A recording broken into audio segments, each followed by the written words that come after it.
महात्मा ऋषभ देव जी बोले, हे पुत्र के समान प्रजाजन, साधु महात्माओं की सेवा एवं उनकी कृपा प्राप्त करने से मोक्ष द्वार खुल जाता है।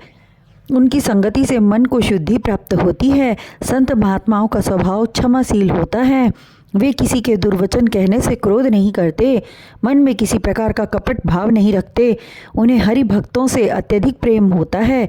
किंतु जो मनुष्य धन संपत्ति, स्त्री पुत्र आदि से अत्यधिक प्रेम करता है, यही बंधन दुख का कारण बन जाता है और अज्ञान के अंधकार में डूब जाता है और श्री हरि नारायण की पहचान नहीं कर पाता। जो मनुष्य लोभ और अहंकार का त्याग कर प्रभु के चरणों की प्रीति करता है, उसे परम गति की प्राप्ति होती है। उपरोक्त कथा सुनाने के पश्चात श्री सुखदेव जी बोले, हे राजा परीक्षित, ऋषभ देव जी के सभी पुत्र ज्ञानी थे, फिर भी उन्होंने उन सभी को ज्ञान की शिक्षा दी और अपने बड़े पुत्र भरत को राज सिंहासन पर बैठाकर स्वयं घर का त्याग कर सन्यासी की वेशभूषा धारण कर ब्रह्मावर्त देश प्रस्थान कर गए। मौन व्रत धारण कर गूंगे बहरे के समान रहने लगे।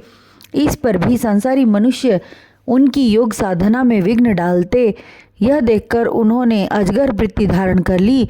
तब वे एक ही स्थान पर लेटे लेटे खाने पीने लगे तथा मलमूत्र भी उसी स्थान पर त्यागने लगे। किंतु उनके मलमूत्र से दुर्गंध के बजाय सुगंध उठती थी। उस सुगंध से 40 कोस तक के देश सुगंधित होने लगे। उनके इस रूप पर देव अप्सराएं मोहित होने लगी और ऋषि मुनि अपने आंतरिक ज्ञान से उनके अवतार को जानकर विविध रूप से उनकी स्तुति करने लगे। सब प्रकार की सिद्धियां ऋषभ देव जी की सेवा करती, किंतु उन्हें उनसे किसी प्रकार का मोह नहीं हुआ।